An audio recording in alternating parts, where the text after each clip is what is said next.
Bismillahir Rahmanir Rahim. Alhamdulillah. Wassalatu wassalamu ala Rasulillah wa ala alihi wa sahbihi wa man wala. Le thème qu'on va essayer d'aborder en cet après-midi béni, Inch'Allah, est les finalités de la religion. Qu'est-ce que ça veut dire? Vous savez tous que l'être humain, donc vous et moi, sommes doués d'intelligence. C'est-à-dire, Allah nous a créés avec un corps et nous avons, à l'intérieur de ce corps, deux choses importantes. L'âme, ar-ruh, ce qui fait qu'on est vivant, qu'on respire, qu'on ressent les choses. Et l'âme, c'est une créature de Dieu et Dieu nous a offert la vie. Et la deuxième chose importante en nous, c'est quoi? C'est l'intelligence, la raison, la capacité qu'a l'être humain de réfléchir. Et les trois sont nécessaires pour qu'un homme, avec un grand H, un être humain, soit bien dans sa peau. Il faut qu'il ait un corps en bonne santé, c'est ça. Il faut qu'il ait une âme en bonne santé. Et il faut qu'il ait une intelligence en bonne santé. Et là, ça fait quoi? Ça fait un être humain équilibré. D'accord? Qui parmi les êtres humains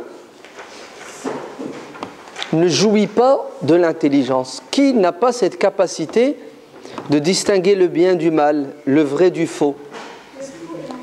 Ahsant, le fou. Donc on l'appelle le fou, c'est-à-dire celui qui a un handicap mental, c'est ça. Il est né comme ça, ou il a eu un accident, il n'est plus capable de penser, de réfléchir, ou s'il pense, il réfléchit, il est limité dans sa pensée, sa réflexion, si bien qu'il se fait du mal, malgré lui, ou il n'est pas capable de se faire du bien. Par exemple, le fou va traverser la rue sans regarder, parce qu'il n'est pas conscient du danger. C'est ça? Le fou va prendre de l'argent et puis il va le jeter par la fenêtre, parce qu'il ne connaît pas son importance. Et tu as dit l'enfant. Effectivement, un enfant, c'est un être humain fragile. Pourquoi? Parce qu'il n'a pas encore atteint ce qu'on appelle la maturité. Vous savez, quand on est, on ne voit pas, on entend plus ou moins, et plus le temps passe, plus on se développe. On commence à bien voir, à distinguer, à entendre. Après, on apprend à parler, notre corps grandit. En fait, l'être humain commence faible, petit, et il grandit, et arrivé à un âge, il atteint ce qu'on appelle la maturité, comme un fruit. Vous savez, dans les arbres, ça commence avec une fleur. Après de la fleur, il y a le fruit, tout petit. Et puis quand il atteint la maturité, on le cueille pour le manger parce qu'il est parfait, il est utile. Mais l'être humain, c'est la même chose. Il évolue. Et qu'est-ce qui fait son évolution? Écoutez bien, ce n'est pas son évolution physique. Parce que les animaux grandissent aussi, ils deviennent forts. L'évolution de l'être humain, c'est surtout et avant tout son évolution mentale, intellectuelle, psychologique. C'est-à-dire, ce qui fait que nous, les hommes, nous sommes supérieurs aux animaux, c'est qu'on est capable de penser, de réfléchir. D'accord? C'est pour cela la première des choses qu'Allah va faire, après avoir créé le corps de Adam. Allah, il a fait Adam. Adam n'a pas eu de papa ni de maman, il l'a fait directement. Quelle est la première des choses qu'Allah va faire? Il va mettre dans ce corps l'âme. Et là, Adam devient vivant. Il ressent, il voit les choses. Mais il lui manque une troisième chose pour que ce soit un être humain complet. C'est quoi la troisième chose? L'intelligence. Très bien. Et comment Allah va lui mettre l'intelligence dans la tête? Oui? Oui, le cerveau, c'est bon, il l'a. Comment? Ahsant. Magnifique. En allant à l'école, tout simplement. La première des choses que Adam va faire, c'est s'asseoir comme vous sur une chaise pour apprendre. Mais à la différence de vous, Adam a eu comme maître, comme professeur, le maître de l'univers, son créateur, Allah exalté soit-il. وَعَلَّمَ آدَمَ الْأَسْمَاءَ كُلَّهَا.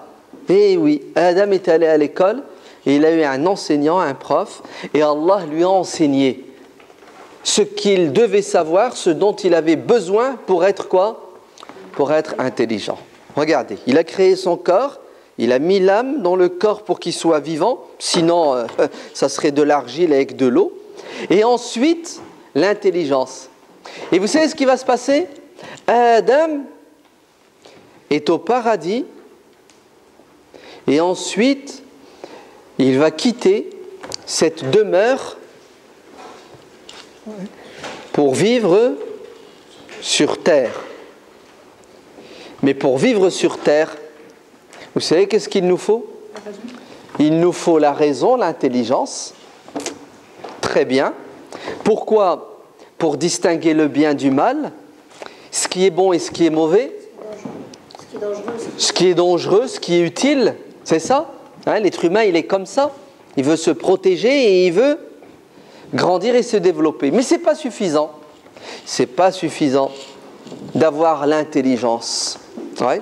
Parce que regardez, aujourd'hui vous avez des hommes et des femmes qui ont l'intelligence, ils connaissent énormément de choses, ils sont capables, je ne sais pas, par exemple, d'inventer quelque chose d'extraordinaire, mais ils se font du mal. Par exemple, il est médecin, ok, il est ingénieur, il est professeur, et il boit de l'alcool, et l'alcool détruit son corps, l'alcool détruit son cerveau. Vous avez vu? Il a l'intelligence, il a le corps, mais il se fait du mal. Il lui manque quelque chose, oui? Ah, très bien. Vous entendez ce qu'il a dit? Il lui manque quelque chose, il lui manque ce qu'on appelle l'idéologie, une bonne philosophie. Nous musulmans, nous disons, il lui manque la foi, la croyance, il lui manque la religion. Vous avez compris? Adam alayhi salam, quand Dieu lui a dit de quitter le paradis, regardez, il va sortir du paradis avec son corps, son âme et son intelligence, mais ce n'est pas suffisant. Il faut quelque chose d'important pour qu'il vive sur terre, sa nouvelle maison, dans le bonheur et le bien-être. Il lui faut quelque chose qui va le protéger. Cette chose, c'est, écoutez bien, notez le terme, c'est ce qu'on appelle la révélation, el-wahy. C'est-à-dire, Dieu va lui donner, on va l'appeler comme ça, un livre, un mode d'emploi, un guide. Ouais. Adam alayhi salam doit vivre sur terre.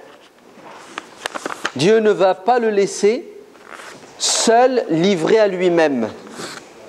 Dieu va l'accompagner. Comment est-ce qu'il l'accompagne? Il lui dit, tiens, tu vois là, je t'ai mis ce qui est bon, ce qui n'est pas bon. Ce que tu dois faire, ce que tu ne dois pas faire. Comme une maman qui dit à son enfant, va mon enfant, mais avant de partir, elle lui donne des conseils.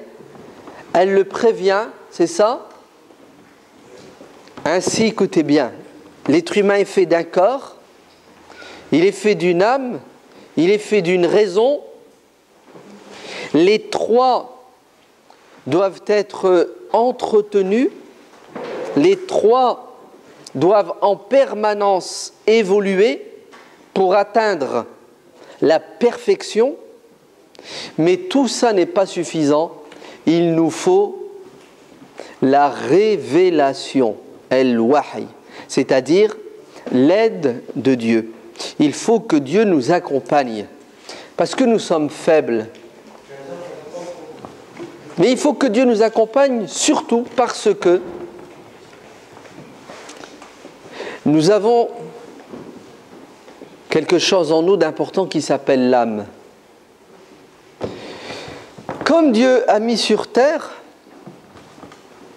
des graines qui donne des arbres, des fruits, des graines qui donnent des légumes. Dieu, il a mis sur terre des animaux pour nous donner de la viande, pour nous donner leurs poils, pour faire des vêtements. Il a mis sur terre l'eau, l'oxygène. Tout ça, on en a besoin pour notre corps. Le corps, il faut le nourrir. On nourrit le corps de tout ce que Dieu a mis sur terre. Sinon, on ne pourrait pas vivre sur terre. Imaginez-vous si Dieu nous avait mis dans le soleil. On n'est pas clair, hein? Il n'y a rien à manger déjà. Et deuxièmement, on va brûler. Parce que notre corps n'est pas approprié pour vivre dans le soleil. Dieu a préparé la terre, il l'a créée pour qu'elle puisse accueillir l'homme, vous et moi, et il a mis dedans tout ce dont le corps a besoin. Mais on n'est pas fait uniquement d'un corps, nous sommes faits d'une âme. Et la nourriture de l'âme descend du ciel. Vous entendez? La nourriture de l'âme, c'est quoi? C'est la parole de Dieu. Et qu'est-ce qu'Allah nous a demandé de faire?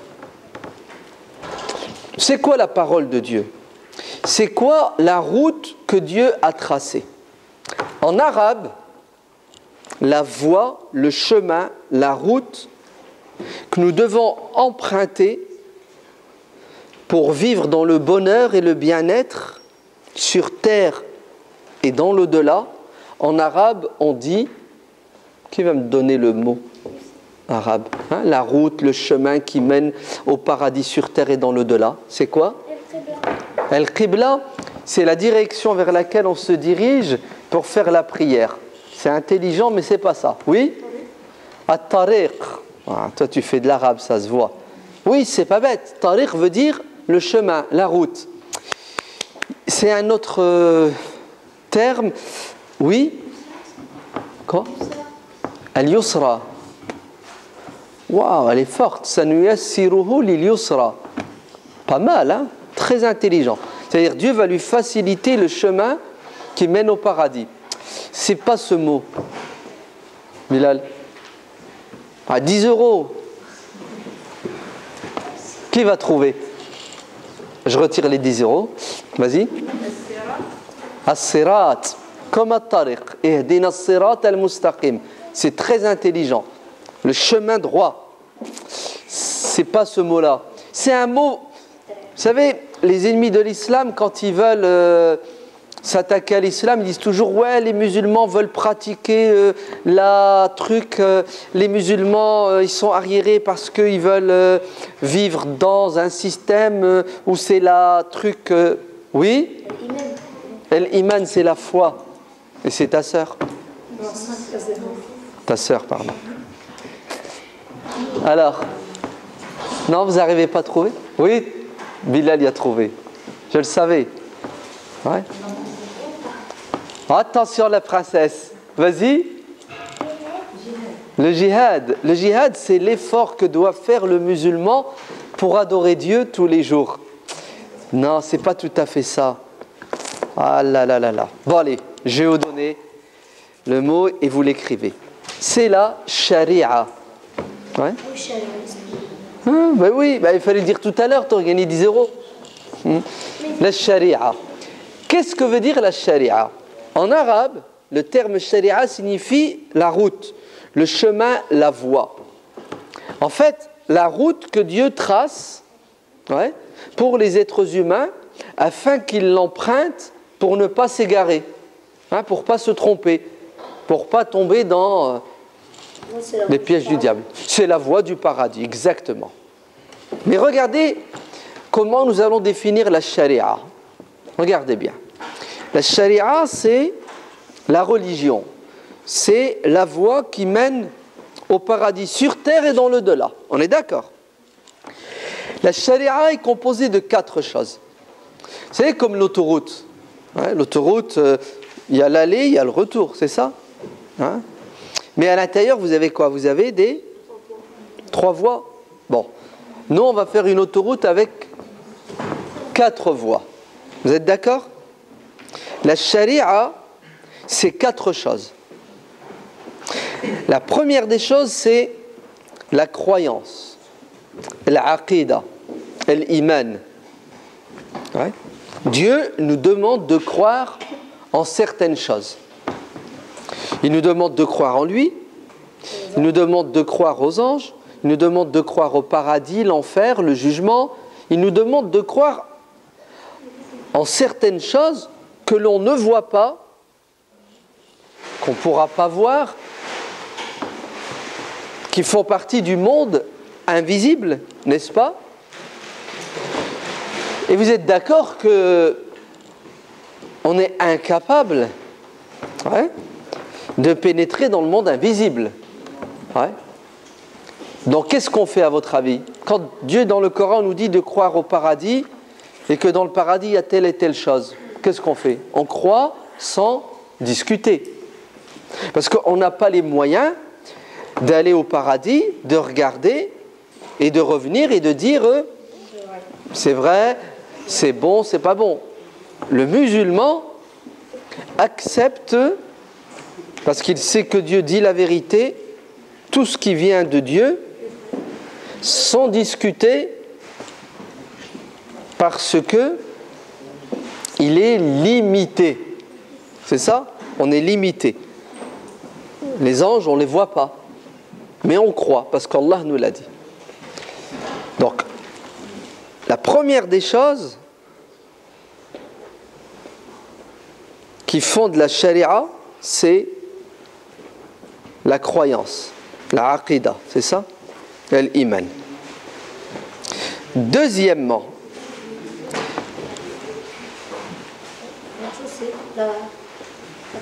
la croyance. Ouais. La deuxième voie, le deuxième pilier de la charia, c'est al-ibadat. Les invocations. Non, al-ibadat, ça veut dire les adorations. Le cultuel. Ouais. Après la croyance, il faut pratiquer. Alors, les adorations, c'est quoi? C'est la prière, hein, la salat. Jeûner, ça fait partie de l'ibadat. Le pèlerinage, c'est ça? Voilà. Ça va, vous me suivez?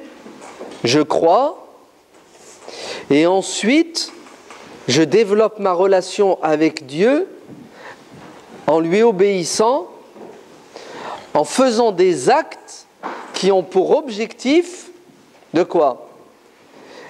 De nourrir mon âme. Ouais. Et la nourriture de l'âme, c'est l'adoration de Dieu. Troisième pilier et fondement de la charia. Le bon comportement, la morale, l'éthique. Voilà, c'est comme ça qu'on dit. Hein? L'éthique, le savoir-vivre, les bonnes mœurs, hein? Être doux, ne pas mentir, hein? Être généreux.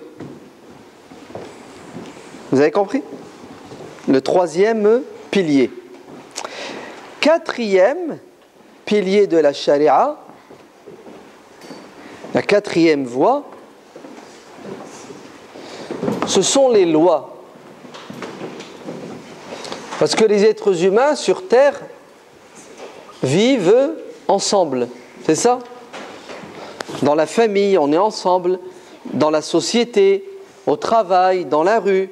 Comme on vit ensemble, il faut des lois. Ouais. Il y a des choses qu'il faut faire, il y a des choses qu'on n'a pas le droit de faire. Il y a des interdits, il y a des choses qui ne sont pas interdites. Et si jamais tu n'obéis pas et tu ne respectes pas, ben, il y a des punitions. Ouais. Ou le contraire, si tu obéis, tu respectes, il y a des récompenses. Tout ça, ça s'appelle des lois pour vivre ensemble. Des lois économiques, ouais, des lois politiques. Vous avez compris? Très bien. Donc la charia, qu'est-ce que c'est? C'est le chemin, la voie, l'autoroute qui mène au paradis, sur terre et dans l'au-delà. Vous le connaissez, le paradis dans l'au-delà, hein? C'est ça? Mais c'est quoi le paradis sur terre? Qu'est-ce que c'est? Le paradis sur terre, pour nous musulmans, écoutez bien, c'est obéir à Dieu, ne pas lui désobéir. Pourquoi obéir à Dieu, ne pas lui désobéir, c'est le paradis? Parce que Dieu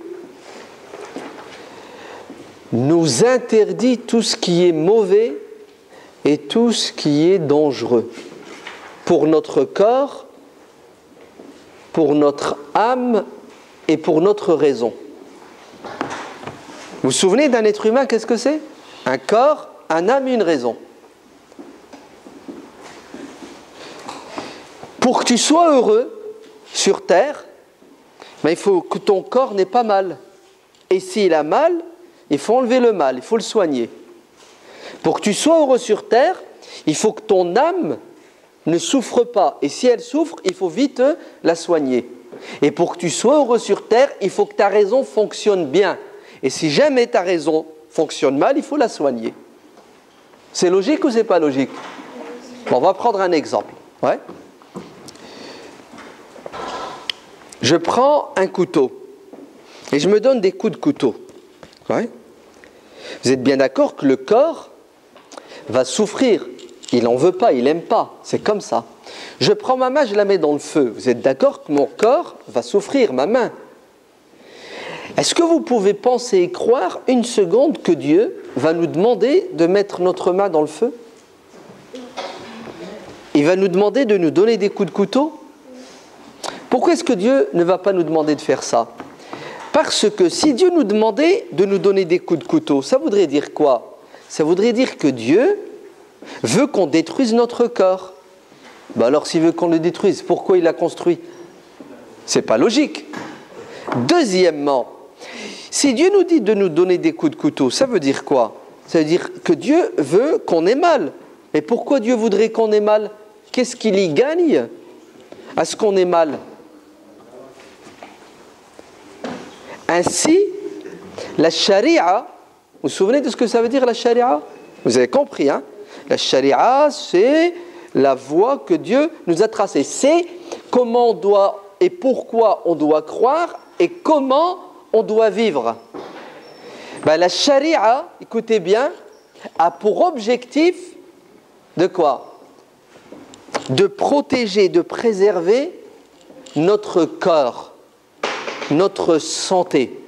C'est pour cela Dieu nous interdit de faire tout ce qui est dangereux pour notre corps. Par exemple, Dieu interdit le suicide. Vrai ou faux? Le suicide est haram. Dieu l'a interdit. Parce que le suicide, c'est tu détruis ton corps. La preuve, le prophète Mohammed sallallahu alayhi wa sallam a dit: celui qui se jette du haut d'une montagne ou du 5e étage, ouais, et qui s'écrase contre le sol, donc il s'est suicidé, Dieu le punira, il ira en enfer, et sa punition, il ne cessera de tomber et de se faire mal, il va remonter et il tombe sans arrêt. Pourquoi est-ce que Dieu le punit? Parce qu'il n'a pas le droit. Nous n'avons pas le droit de détruire ce que Dieu a construit. Dieu nous a donné un corps, on doit le protéger, le préserver. Attention, hein. Celui qui se suicide, si Dieu ne lui pardonne pas et le punit, il ira en enfer. Mais Dieu, il peut lui pardonner, hein. Il y a des gens qui se sont suicidés et Allah leur a pardonné, les a mis au paradis. Ça, il faut le savoir, hein. Ce n'est pas parce qu'on a fait un péché qu'on va automatiquement en enfer. Car Dieu est capable de pardonner à tout le monde, quelle que soit la chose, le péché qu'ils ont commis. Oui, si jamais par exemple il y a une personne qui se suicide, par exemple, parce qu'elle a plein de problèmes. Elle a plein de soucis, etc. Alors, c'est interdit. On est d'accord.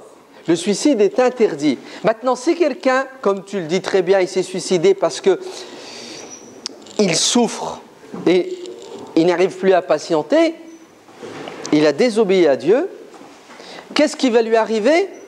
On ne sait pas. Nous, tu sais qu'est-ce qu'on doit faire? on doit demander à Dieu le pardon pour cette personne.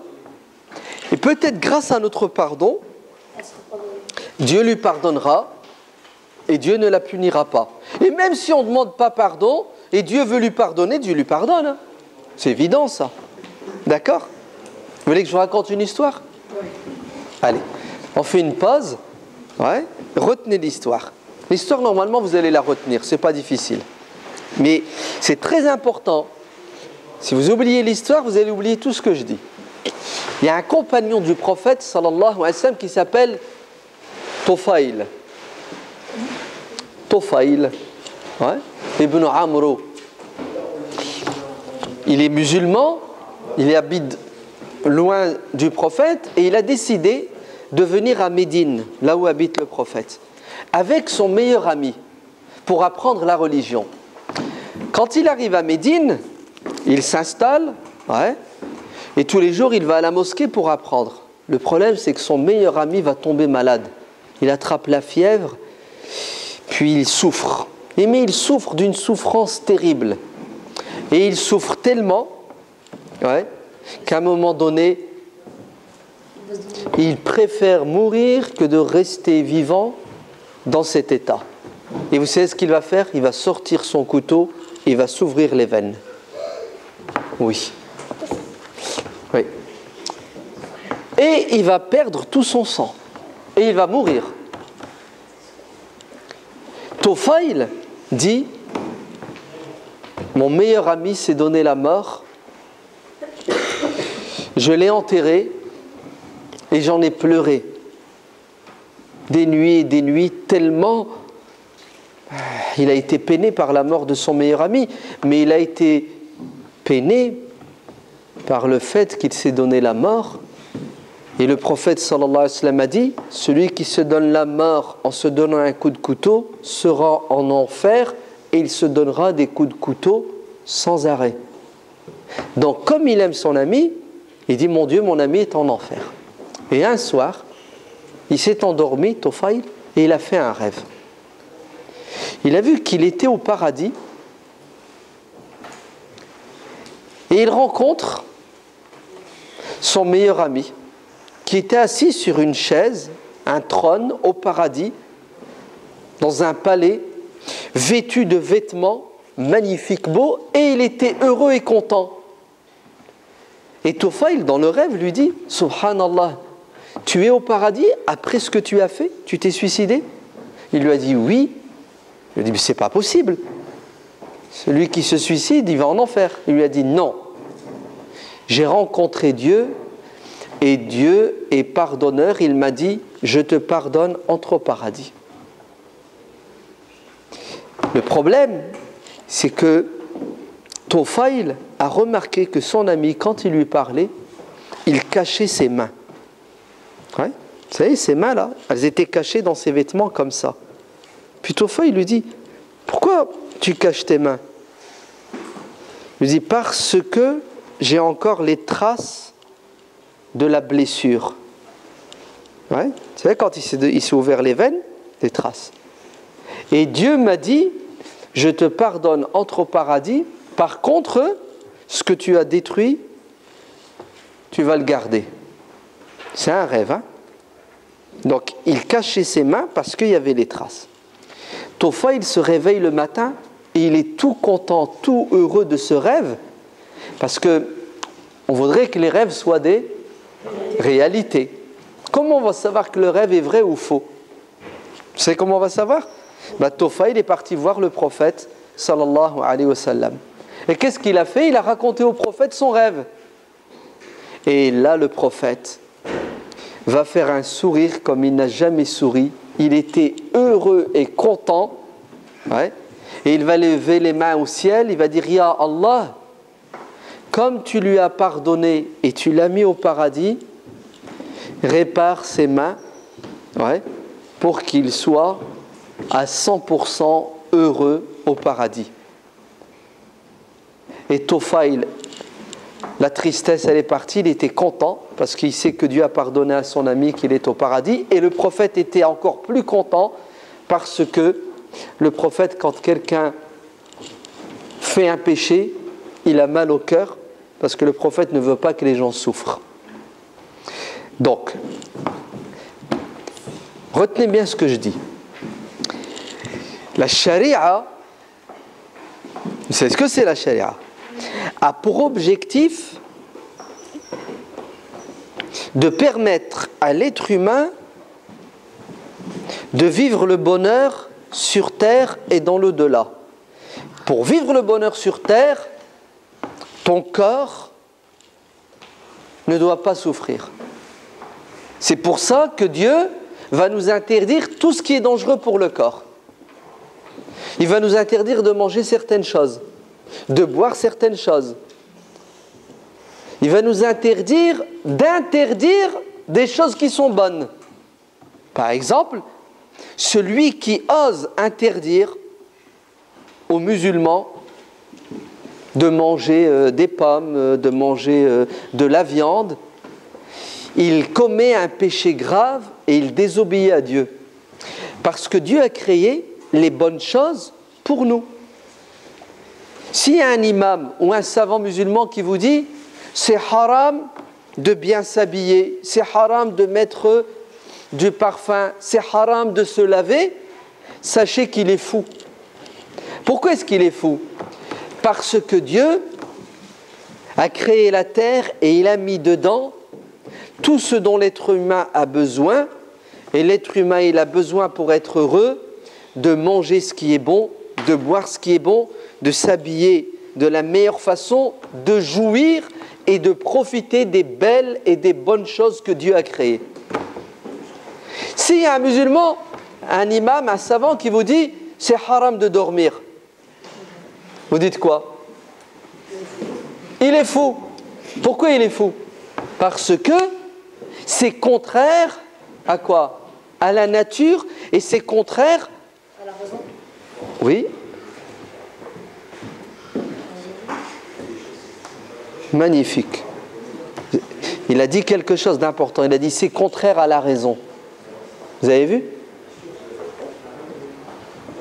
Très très très bonne réponse.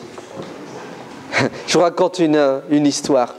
Il y a eu un roi, il y a longtemps, en Égypte, musulman, hein? Astaghfirullah, musulman, un fou. Il a fait une loi. Écoutez bien. Hein? Vous savez c'est quoi la loi? Vous n'avez plus le droit de dormir la nuit. Ouais, vous riez, mais c'est vrai. Il interdit à son peuple de dormir la nuit. Vous allez dormir la journée. Il inverse le système que Dieu a créé. Dieu a créé la nuit pour qu'on se repose, le jour pour qu'on travaille. Ce malade mental, qui était un roi fatimide d'Égypte, qui s'est pris pour Dieu, vous savez ce qu'il va dire aux Égyptiens? Vous n'allez plus dormir la nuit, vous allez dormir la journée et la nuit vous allez travailler. Et ils l'ont suivi, ils lui ont obéi parce qu'ils avaient peur de lui. Et pendant des mois et des mois, les Égyptiens dormaient le jour, ils ne pouvaient pas sortir dans la rue et la nuit devaient vivre. Vous ne trouvez pas qu'il est fou?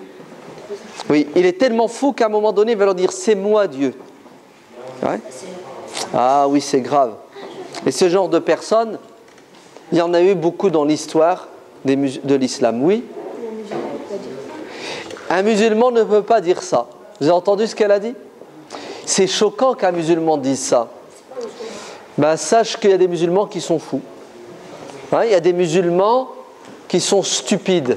Il y a des musulmans qui sont musulmans en apparence, mais en vérité ils ne le sont pas. Il y a des musulmans qui ont mal compris la religion. Il y a des musulmans qui trahissent la religion. L'habit ne fait pas? Non, l'imam. Ouais. On est d'accord? C'est malheureux, mais c'est comme ça. Bon, ce mec qui a fini par dire que c'était moi Dieu, c'est évident qu'il n'est plus musulman. Ok? Mais ça existe. Ben, il y a des imams, vous savez ce qu'ils ont dit? Ben, ils ont interdit des choses que Dieu n'a pas interdit. Et c'est grave. Ouais. Hop, je résume. Vous êtes prêts? l'objectif de la charia, c'est quoi? C'est de protéger notre corps. Ouais. On est d'accord? Très bien.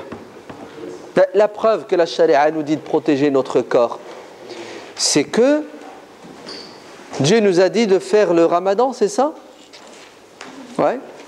Si jamais à 4 heures de l'après-midi, tu as soif, tu as faim, et tu as tellement soif et faim que tu sens que c'est dangereux, si tu ne bois pas, tu ne manges pas. Est-ce que l'islam t'autorise à boire et à manger pour sauver ton corps? Oui. Oui, mais bien entendu. Il fait 50 degrés, tu n'as plus de salive. Ouais. L'islam te dit bois.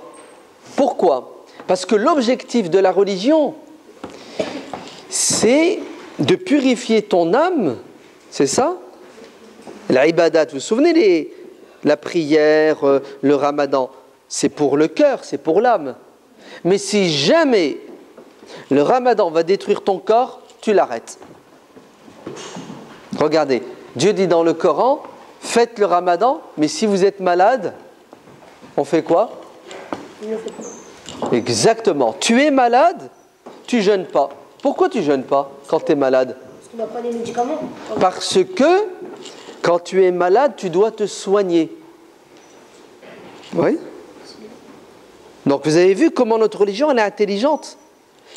Le ramadan, c'est une obligation. Soigner son corps, c'est une obligation. On fait quoi? On continue à faire le ramadan, on soigne son corps? On soigne son corps. Pourquoi on soigne son corps? Pourquoi? Parce que Dieu ne veut pas qu'on détruise notre corps. Ouais. Et le but du ramadan, est-ce que c'est de détruire notre corps? Non. Le but du ramadan, c'est de permettre à notre âme de s'élever, de se purifier. Le ramadan, c'est la nourriture de l'âme, du cœur. Ça s'appelle l'adoration de Dieu. Mais regardez, Dieu nous dit de faire la prière. Vous êtes d'accord? Regardez, je suis en train de faire ma prière. Quand je fais la prière, je regarde par terre, oui ou non? Ouais. Je dois penser à Dieu, le paradis, l'enfer, mes péchés. C'est ça? Regardez, je suis en train de faire la prière et tout d'un coup, j'entends mon bébé qui pleure. Mais il pleure de plus en plus. Bon, je ne suis pas sourd. Dans ma tête, je me dis quoi?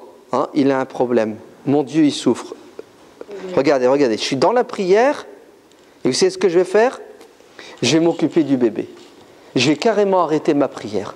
Si je pense et j'estime que l'enfant est en danger et je suis en train de faire la prière, je mets de côté ma prière, je m'occupe de la vie de mon enfant qui est, à ce moment donné, une priorité, une urgence. Parce que Dieu ne nous a pas demandé de faire la prière aux dépens d'eux.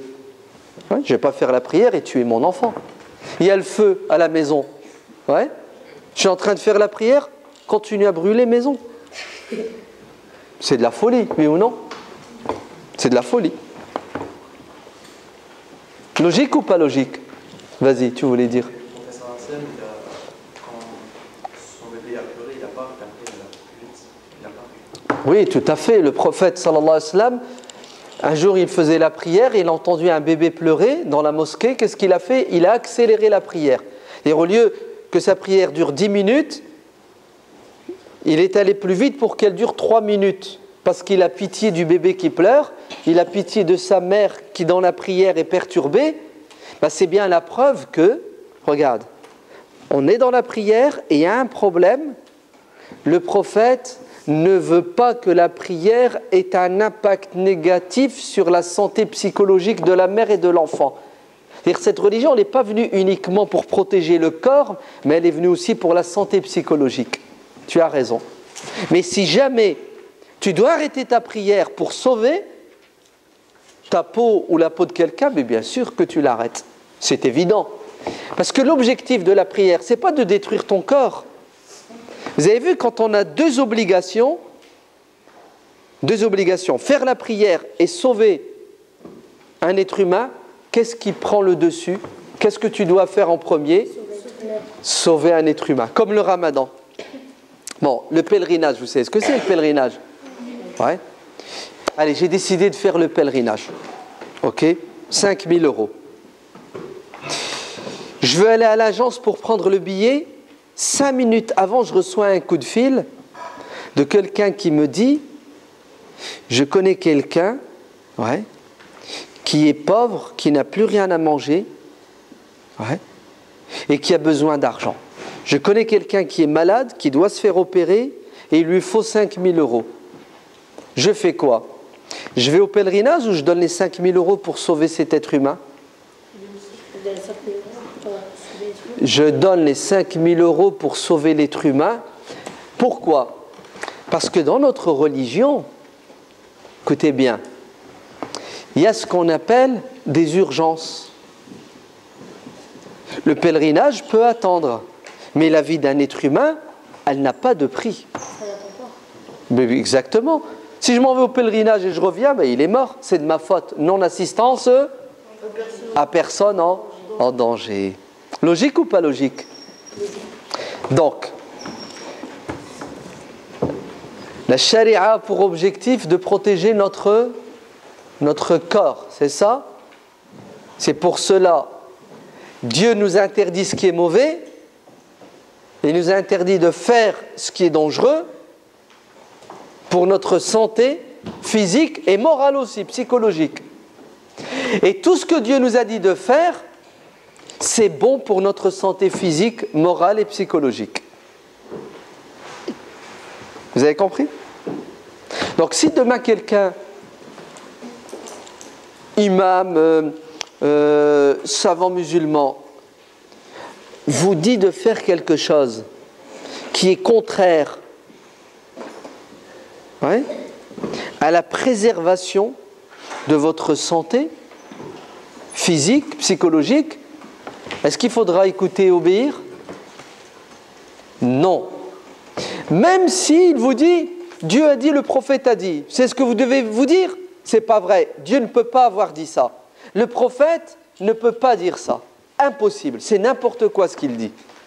Il s'est trompé, il a mal compris, ou bien l'habit ne fait pas l'imam. Je vous raconte une histoire. Vous êtes prêts? Retenez les histoires, c'est important. Un jour, le prophète sallallahu alayhi wa sallam, il envoie des soldats.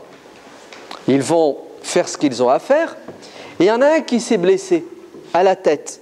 Une blessure assez profonde. Alors, il a mis ce qu'il faut pour se soigner. Et au retour, notre blessé se réveille le matin et il doit faire les grandes ablutions. Vous savez, il y a les petites ablutions. Tu te laves les mains, la bouche, le visage, les bras, les pieds. Puis après, il y a ce qu'on appelle les grandes ablutions. Tu dois te laver tout le corps. Tu dois prendre une douche. C'est ça? Lui, il se réveille le matin. Il est blessé, une blessure grave. Et il doit faire ses grandes ablutions. Et il réfléchit, il dit, si je prends une douche, il fait froid, on est dehors, l'eau est froide, et je me lave, c'est dangereux pour ma santé. Déjà, je suis malade. J'ai une blessure. Non, il ne faut pas que je me lave. Et il demande aux autres qui sont avec lui. Vous savez ce qu'ils lui disent? Ils lui disent, tu es en état d'impureté et de souillure majeure, al-janaba, tu dois faire les grandes ablutions. Il leur dit, oui, mais regardez, je suis malade, je suis blessé. Si jamais je me soumets à votre idée, à votre avis, je vais me mettre en danger.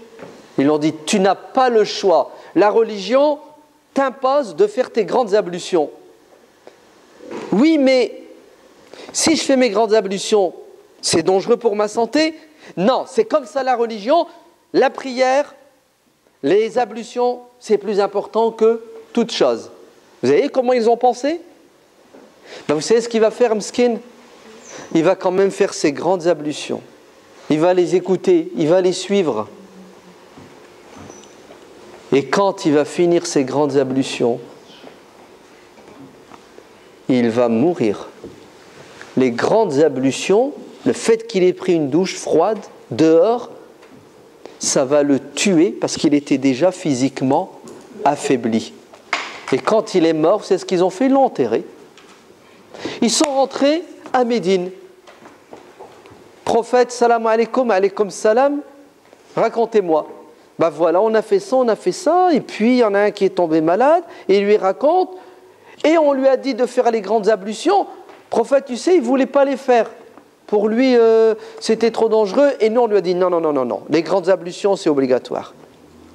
Et il est mort. Qu'est-ce que le prophète va dire? Comment le prophète va réagir? Écoutez bien maintenant.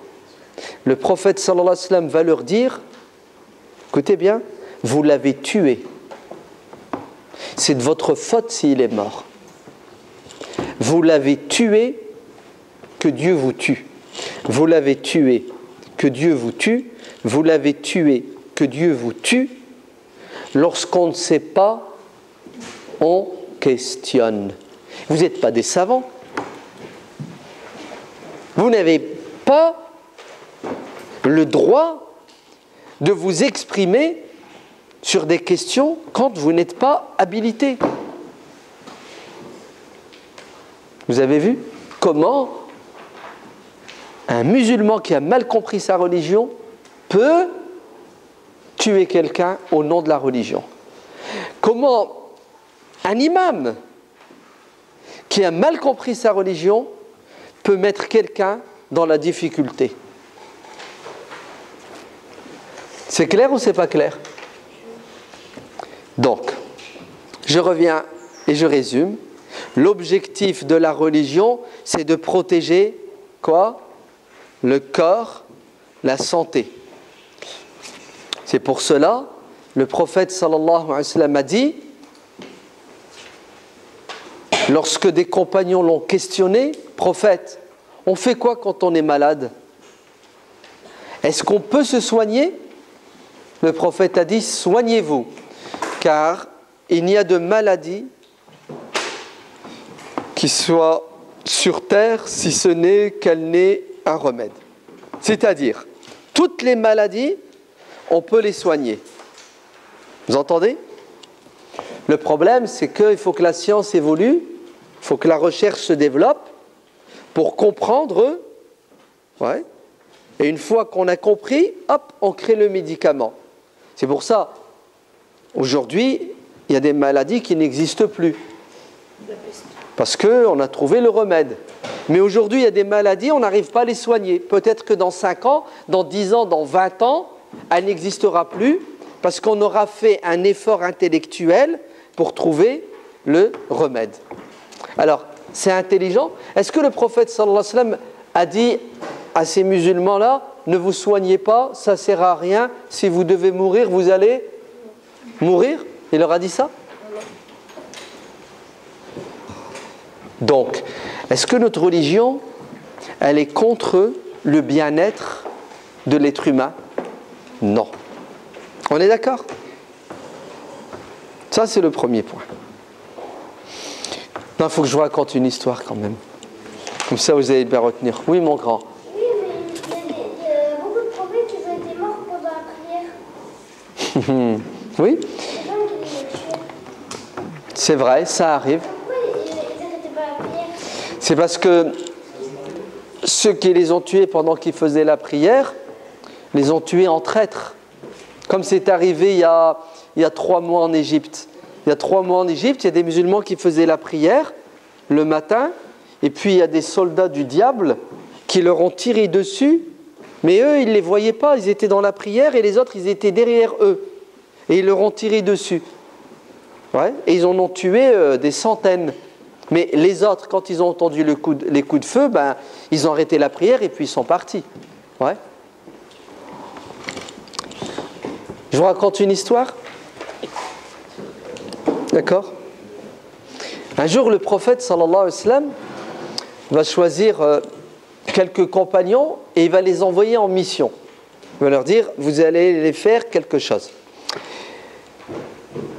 Alors, admettons, ils étaient 10. Vous êtes bien d'accord qu'il faut un chef. Hein? Quand on voyage, ouais, le prophète sallallahu alayhi wa sallam a dit, si vous voyagez, vous êtes à 3, il faut désigner un responsable, un chef. Et le prophète sallallahu alayhi wa sallam a dit, Celui qui obéit au chef, au responsable, obéit au prophète. Celui qui obéit au prophète obéit à Dieu. Et celui qui désobéit à son chef, désobéit à qui? Au prophète. Et celui qui désobéit au prophète, désobéit à Dieu. C'est ça? Très bien. Si tu désobéis à ton père, tu désobéis à Dieu. Si tu obéis à ton père, tu obéis à Dieu. Ouais, c'est comme ça notre religion. Alors ils sont partis. Ils ont fait ce qu'ils avaient à faire.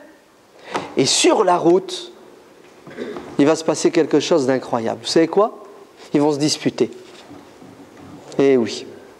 Le chef de cette petite armée va se prendre la tête avec ses soldats. Et il va s'énerver, il va s'emporter. Il va leur donner un ordre qui est bizarre. C'est ce qu'il va leur dire. Ramassez du bois. Bon, jusque-là, ça va. Ils ramassent du bois. Ils ramassent. Ils font une grande montagne de bois. Et une fois qu'ils ont ramassé assez de bois, il a dit stop. Il sort son briquet de la poche et il allume le feu. Donc le bois, un brasier énorme. Quand le feu a bien pris, regardez ce qu'il va leur dire. Maintenant, vous allez vous jeter dans le feu. Je suis votre chef. Le prophète m'a désigné comme chef. Vous devez m'obéir. Si vous ne m'obéissez pas, vous désobéissez au prophète et à Dieu, jetez-vous dans le feu. Allez, tout de suite. Alors, on fait quoi? On obéit ou non? Non. Le prophète a dit qu'il faut obéir à son chef. Oui, mais on va pas faire du mal à son corps. Ah, très bien. Obéir à son chef, c'est une obligation. Mais il m'a donné un ordre qui va faire que je vais détruire mon corps. Alors que, on l'a dit depuis tout à l'heure, protéger son corps, c'est aussi une obligation. Donc, on a deux choses contradictoires. C'est ça? On fait quoi? Écoutez ce qui va se passer. Le plus jeune d'entre eux, va prendre la parole. Et vous savez ce qu'il va dire à son chef? Il va lui dire, on n'était pas musulmans, on est devenu musulmans, on s'est converti à l'islam pour ne pas brûler en enfer. Et toi, tu nous demandes de nous jeter dans le feu sur terre pour brûler? Allez, si on s'est converti à l'islam, c'est pour éviter le châtiment. Et toi, sur terre, tu veux déjà qu'on... C'est ce qu'il va lui dire le jeune. Il va dire, Wallah, qu'on n'obéira pas à tes ordres. Parce que ce que tu nous demandes, c'est bête, c'est stupide. Ça n'a pas de sens, c'est contre la raison. Il rentre à Médine. Le chef court à la mosquée pour rencontrer le prophète, pour lui faire un compte-rendu de ce qui s'est passé. Et il dit, prophète, ils m'ont désobéi. Je leur ai donné un ordre, ils n'ont pas voulu obéir, il faut que tu les punisses. Le prophète, c'est un homme juste. Il a écouté le chef, mais il doit écouter qui? Les soldats. Il ne faut jamais trancher si vous n'avez pas écouté avec deux oreilles. Les deux sons de cloche. Et quand il va écouter les soldats, comment le prophète va réagir? Est-ce que le prophète va donner raison au chef? Non. Vous savez ce qu'il dit? Regardez bien, le prophète se tourne vers les soldats. Il ne parle pas au chef. Et il leur dit, si vous lui aviez obéi, si vous avez obéi à cet homme, et que vous vous étiez jeté dans le feu, vous seriez en enfer jusqu'à la fin des temps. Ouais. Pourquoi? Parce que le fait d'obéir à un ordre qui est stupide, qui est contre la religion, c'est désobéir à Dieu. C'est pour cela, j'ai obéi à mes parents, j'ai obéi à mon chef, tant qu'il ne me demande pas de désobéir à qui? À Dieu. Et est-ce que Dieu m'a demandé de me brûler, de me donner des coups de couteau? Non. Dieu m'a dit, ton corps, c'est un dépôt. Je te l'ai donné, tu dois en prendre soin. Et tu dois revenir vers moi sans que tu te fasses de mal, tu te détruises. Donc si vous aviez obéi à cet homme, ce chef, vous auriez désobéi à Dieu, là vous irez en enfer. Mais comme vous avez été intelligent, vous avez bien compris la religion, vous ne lui avez pas obéi, bravo, c'est bien, magnifique, c'est super. Alors ils sont intelligents, oui ou non, ces soldats? Et pourtant le chef, il leur a demandé de pratiquer la religion, puisqu'il leur a dit, je suis votre chef, vous devez m'obéir.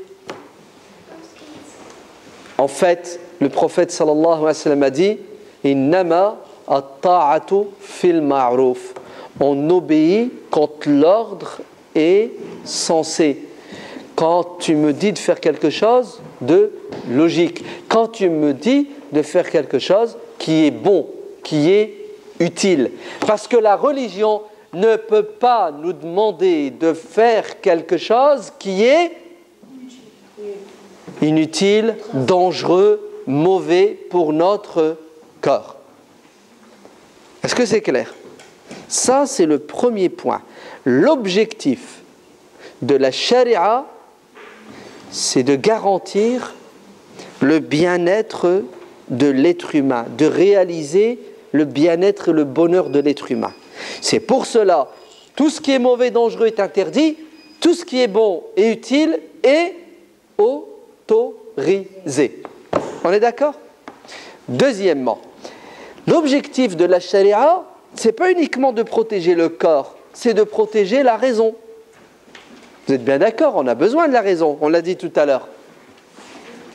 Comment est-ce que notre religion, elle protège la raison? Comment? Toujours de deux manières. Comment est-ce que notre religion protège la raison? De deux manières, comme le corps. Comment est-ce que la religion protège le corps? Elle nous interdit ce qui est dangereux pour le corps et elle nous demande de faire ce qui est bon pour le corps. La raison, c'est la même chose. Dieu nous interdit ce qui est dangereux pour notre cerveau, notre raison, notre intelligence, et Dieu nous dit de faire ce qui est bon et ce qui est utile pour notre raison et notre intelligence. Vous avez compris? C'est toujours plus et moins. Le plus, il est le bienvenu, le moins, on n'en veut pas. C'est pour cela que l'islam nous interdit de boire de l'alcool, les boissons enivrantes. Pourquoi c'est interdit de boire de l'alcool? Oui? Parce qu'il y a plus d'inconvénients que de... Très bien. Quel est l'inconvénient majeur quand tu bois des boissons enivrantes? C'est quoi l'inconvénient? On est comparable à un animal. Oui? On ne pense plus. C'est ça. Tu perds... L'intelligence. Très bien. Quand tu bois de l'alcool, l'alcool a un effet sur ta raison, ton intelligence, et tu deviens, comme tu l'as dit, comme un animal. Tu deviens comme un fou. Et là, qu'est-ce que tu vas faire? Tu vas te faire du mal et du mal aux autres. Le mec qui a bu, qui n'a plus la raison, qui est ivre, il va traverser sans regarder, il va se faire envoler. Il va prendre la voiture, il va rouler et il va tuer des innocents. Donc, l'objectif de la religion, vous savez c'est quoi? C'est de protéger la raison. Comment est-ce que Dieu protège notre raison? Il interdit tout ce qui est mauvais pour... Non, on est en train de parler de là. Donc, il nous interdit de consommer des boissons enivrantes.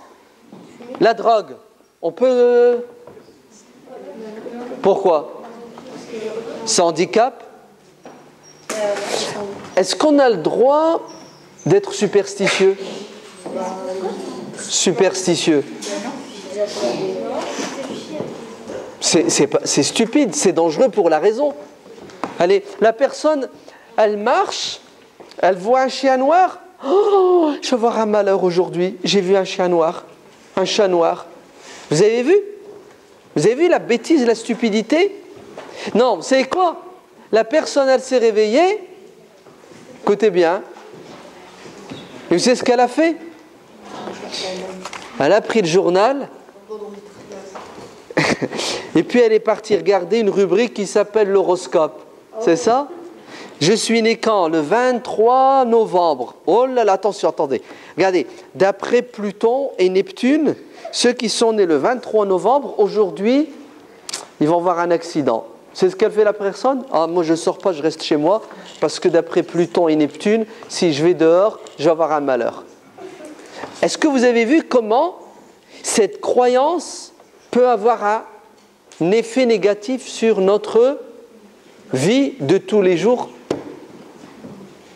L'islam nous interdit de consommer et de croire en tout ce qui est dangereux pour la raison. Pour que notre raison reste en bonne santé, pour qu'on puisse distinguer, différencier le bien du mal, ce qui est bon de ce qui ne l'est pas, ce qui est utile de ce qui ne l'est pas. C'est pour cela, comme l'islam nous interdit ce qui est dangereux pour la raison, l'islam nous demande de faire ce qui est bon pour la raison. C'est pour ça que apprendre, étudier, réfléchir, c'est obligatoire en islam. Vous avez entendu? Consommer de la drogue, c'est haram, parce que ça inhibe, ça handicape la raison, l'intelligence. Lire, étudier, questionner, cogiter, penser, réfléchir, c'est obligatoire. Vous savez pourquoi c'est obligatoire? Parce que c'est la nourriture de la raison. Si jamais tu ne fais pas ce qui est obligatoire, tu vas détruire ta raison. Comme boire, manger, c'est obligatoire, sinon tu détruis ton corps. Lire, étudier, faire de la recherche, c'est obligatoire, sinon tu détruis ta raison. Le prophète sallallahu alayhi wa sallam a dit « Talabul ilmi » rechercher la science, c'est obligatoire pour tous les musulmans et toutes les musulmanes. Et le prophète sallallahu alayhi wa sallam disait « Ô Seigneur, protège-moi de l'ignorance ». L'ignorance est un péché et la science est une adoration. Alors écoutez bien, je résume et on va faire une pause. Vous êtes prêts? Regardez. Le résumé est important, hein? Ouais. On est fait d'un corps, d'une âme et d'une raison. La charia a pour objectif de protéger, de développer, d'améliorer la vie de l'être humain. Et pour être heureux, il faut qu'on soit équilibré, il ne faut pas qu'on se fasse de mal, mais du bien.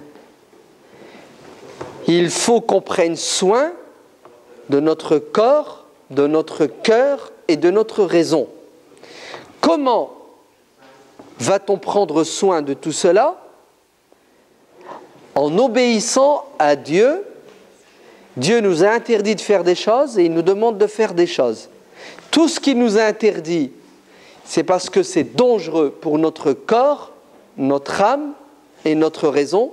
Tout ce qu'il nous a dit de faire, c'est bon pour notre corps, notre âme et notre raison. C'est clair? Ben, si c'est clair, nous allons faire une pause et après nous allons continuer pour mieux comprendre c'est quoi l'objectif de la religion. Wallahu a'lam walhamdulillahi rabbil alamin.